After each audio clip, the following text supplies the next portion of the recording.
Hello, everyone. Doug Wilkerson here with Central Christian Center, Joplin, Missouri, and Saturday Night Live here, also Joplin, Missouri. And I'm glad you're here, and I think I'm reasonably pleased that I'm here.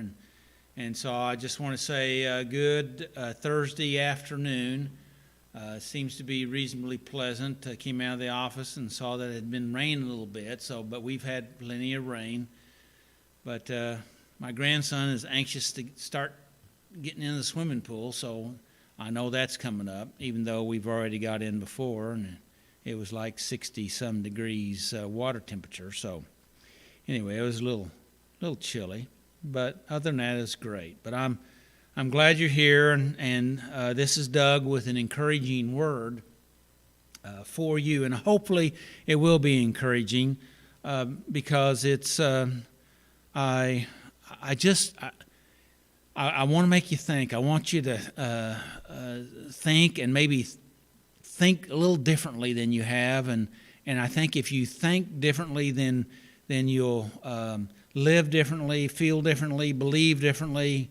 And I just want a better life for you, and maybe something that I can say can be helpful. And so I'm really looking forward to hearing how this turns out. And by the way, if you like what I'm saying, please let me know. Let me know by comment, thumbs up, heart. If you don't like what I'm saying, I'll go ahead and tell me. That'd be fine. I just let me know what your thinking here is about what we're doing, because we really want to add value to you and to your life. Today, this is my question. Here you go. Are you ready for questions? This is my question, and that is: Can fear and love coexist in the same thought? Can fear and love coexist in the same thought? What do you think about that? What in the world is he going to say about this? Well, I'm going to tell you. And the bottom line that I want you to get out of today, the encouraging word, is I want you to maybe see love in maybe in a new way, a deeper way. Maybe even in a more real way. That's my challenge today. So, can love and fear coexist? Can dark and light coexist? Can oil and water coexist? Those are some interesting questions, right? Well, you know some of those, but let me go ahead and give you the answer to the first question. Fear and love cannot coexist in the same thought. We get this out of the Bible, and we get this from science, and hopefully I can give you a little bit of that information today that can help all of us. And I believe it's helping me, and hopefully it'll help you too. It's helped me in the past, and I think it's continuing to help me. Our centerpiece scripture here today is out of 1 John 4:18, and this is out of the NIV translation. And it says, "There is no fear in love, but perfect love drives out fear." This is one of the important parts to me here today, and that is because fear has to do with punishment. King James says torment. The one who fears is made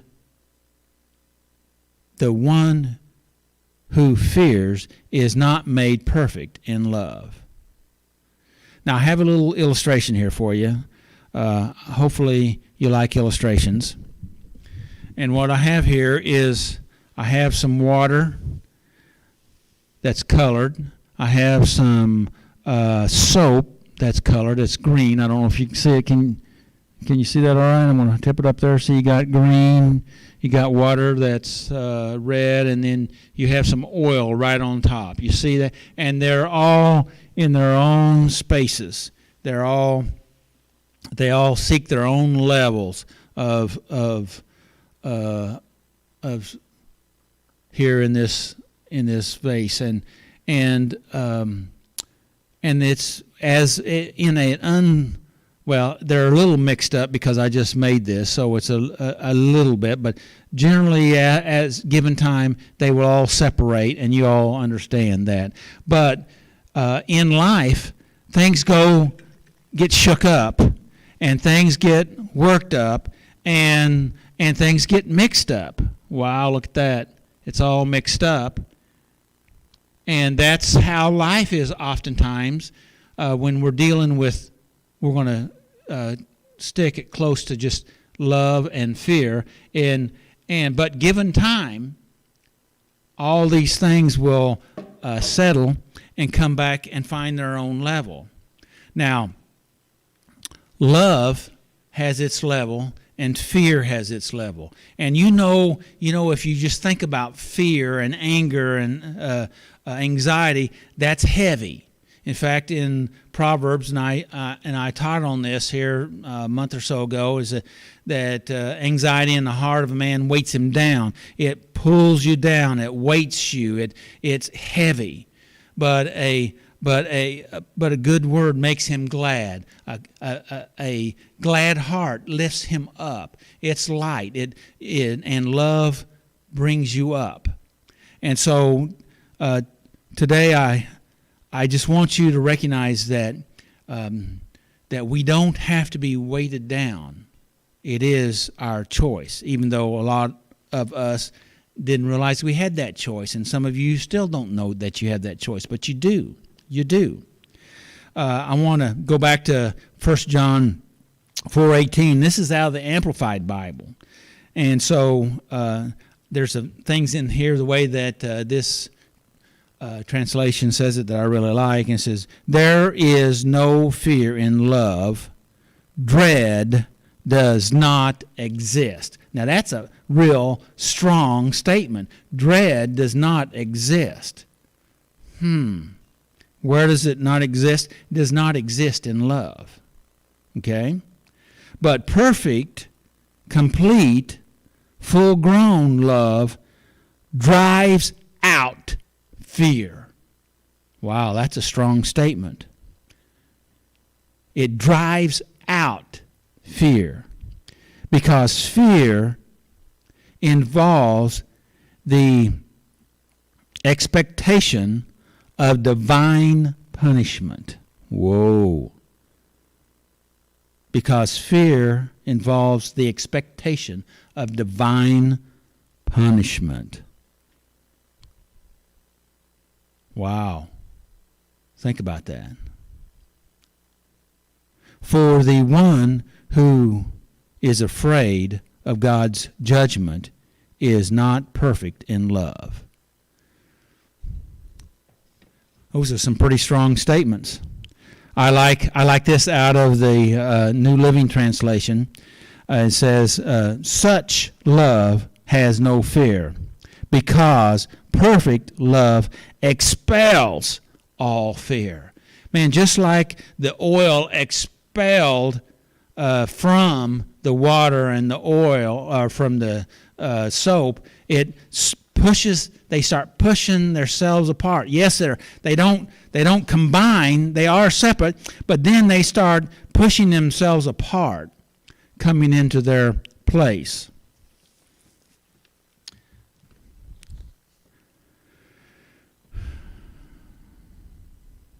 So my challenge to us all today is that we need to choose love, not fear. Well, you say, I didn't choose fear. It just came upon me. It just was there. It's just automatic. That's just the way it is. That's just the way I am. That's how I respond. And that's how it seems. But what if that's not really the way that it is? I like this comment from Marianne Williams. She says, "Love is what we were born with." I'm going to say that again. Love is what we are born with. Fear is what we learn here. That's another interesting statement. We learn fear.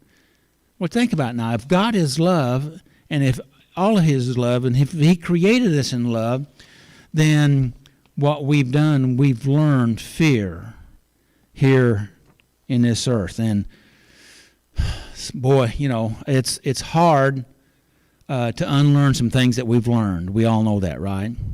It's not impossible, but it is hard. 1 John 4:7 says this, as beloved, let us love one another, for God is love. God is love. He's given us love. He's created us in love. So God is not fear.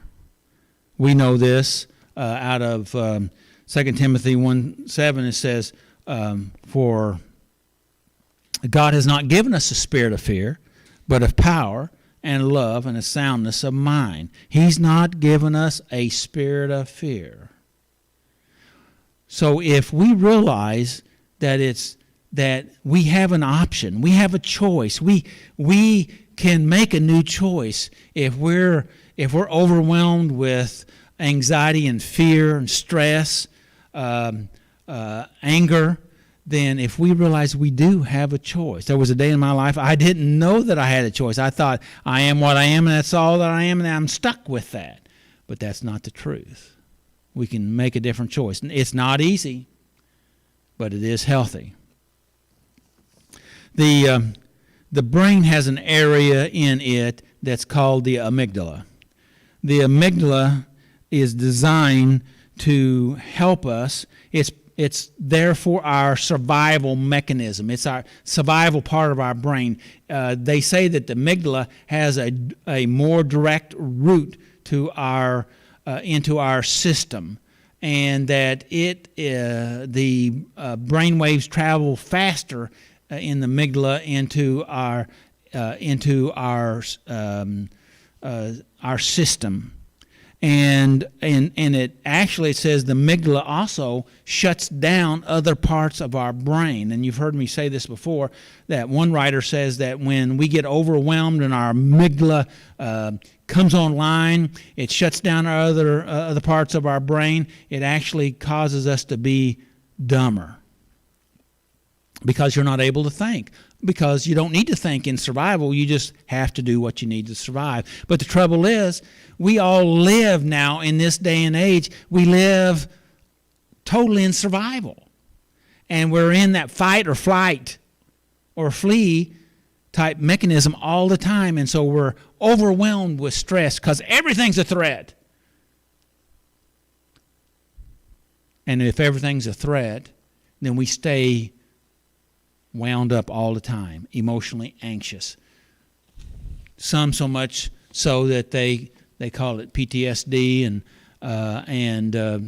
it has really an effect on you mentally, emotionally, physically, on your body, and also socially, and every other part, financially. And so what we have to do is we need to learn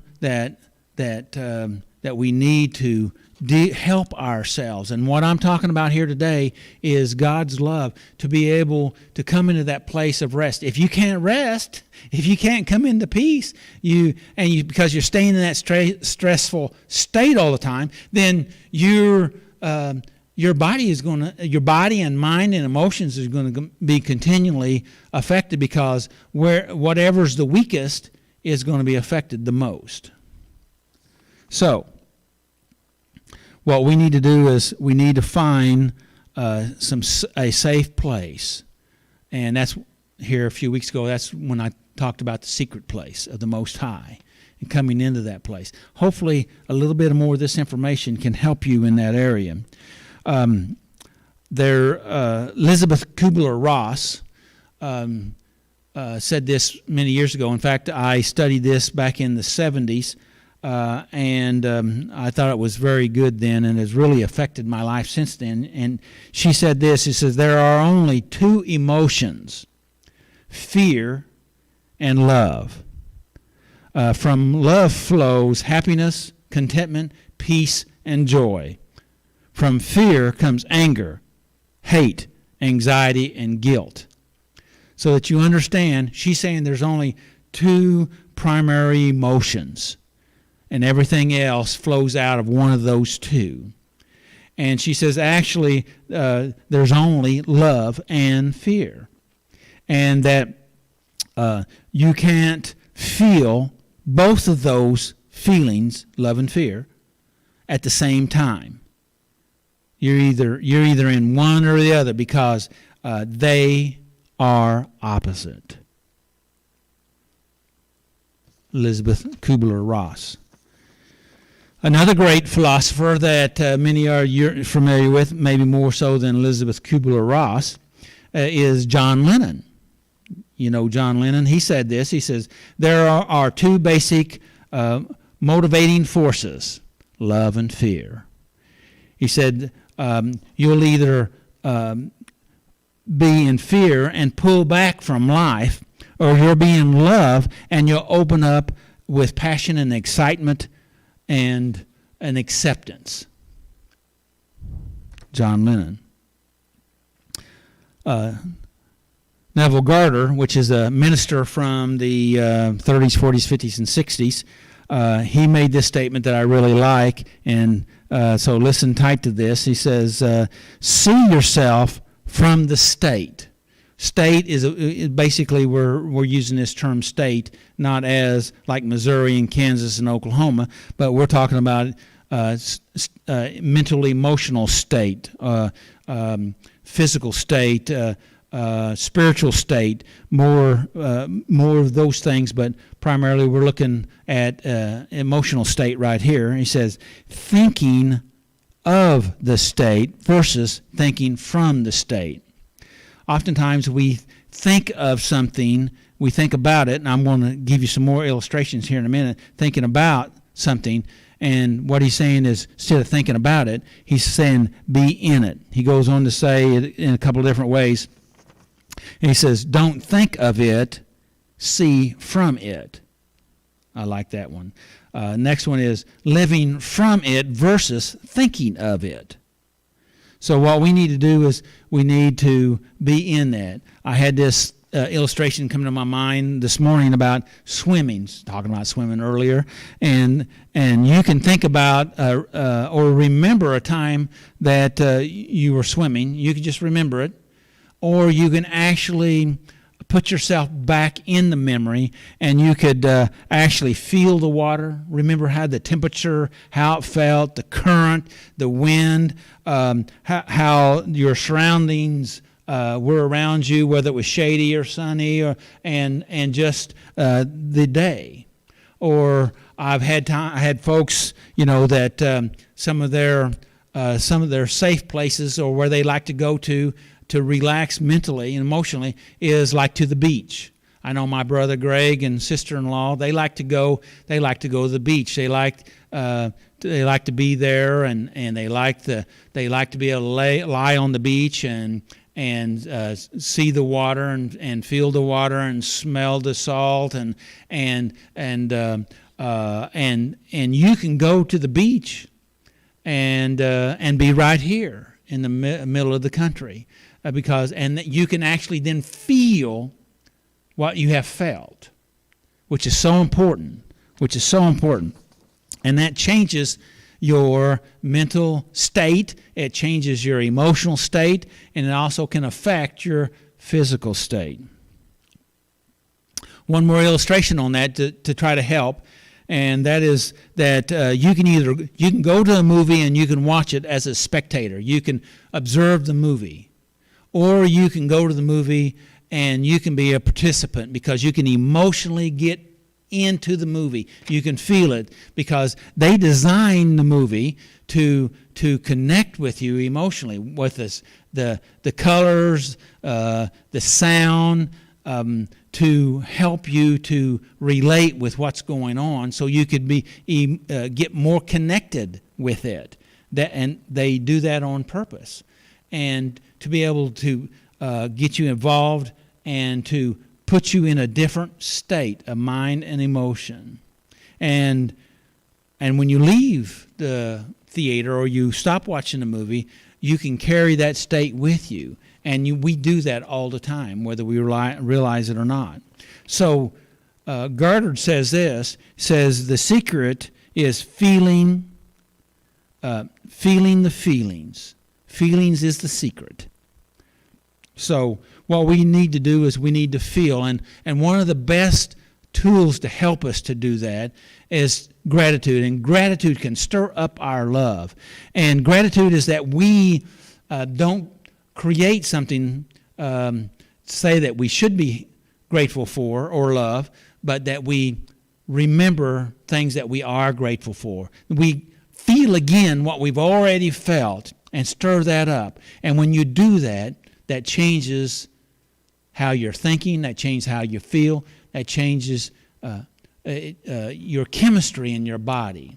You're there, and you're able to experience it. And Stephen Liskin says that when you're in that place of gratitude, that you're able to have forgiveness, and when you're in that place of forgiveness, you're able to let things go. And so what we need to do is practice gratefulness. What is the relationship between love and fear? Well, on the surface, love is a positive emotion that fosters a connection between people. Fear, on the other hand, does just the opposite. Fear, when you come up to a person or a thing or an object that you're afraid of, you disconnect from that. We use fear all the time to help put a barrier between us and whatever we're afraid of, to keep us safe. At least that's what we're thinking. But sometimes what we're pushing away isn't always unsafe, because we're so into using fear as protection, and what we're doing is basically isolating ourselves and distancing ourselves. Yes, right now we're supposed to have distancing far as people, but that doesn't mean we have to be emotionally distant. We can be emotionally connected, but physically distant. And one of these days, then we'll be able to be physically connected.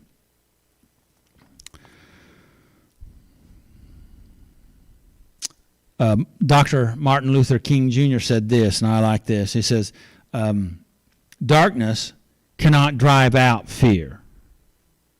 No, darkness cannot drive out darkness. Only light can do that. Hate cannot drive out hate. Only love can do that. So my opinion today that I'm going to give is that I would recommend that you choose love and deal with your fear. Fear just won't go away. It'll continue to grow. And you can try to run from it, but it chases you, and it gets bigger. We have to deal with it. We have to step into it. We have to decide that I'm going to feel the fear, but I'm going to do it anyway. And I'm going to empower myself with love to empower me to go ahead and step into those things that I need to deal with. Take control back of my mental, emotional, and spiritual life. I'm going to conclude with this, and this is another quote from Joseph Campbell. He says, "The cave you fear to enter holds the treasure you seek." I'm going to say that again. The cave you fear to enter holds the treasure you seek. So we have to go ahead and step into that fear, empower yourself with love, and then that will give you the strength and the power to go ahead and defeat the enemy of fear, because fear is a liar. Okay? And love propels fear. Love cannot coexist with fear. The question is, what are you going to choose today? Thank you for listening to me today. Thank you for hearing this, whether it's morning, noon, or night. Thank you for listening, and hopefully this has been beneficial, and that I've added value in your life. Please, if it's created a thought or an idea or a big idea or an insight, please share that with me. That'd be awesome. And the biggest thing that I want is I want to add to your life and bring you into a greater place of peace and happiness. May the Lord bless you and keep you, and may His face shine upon you and give you His peace. So for today, good day, good night, good life. Take care of yourself and make healthy choices.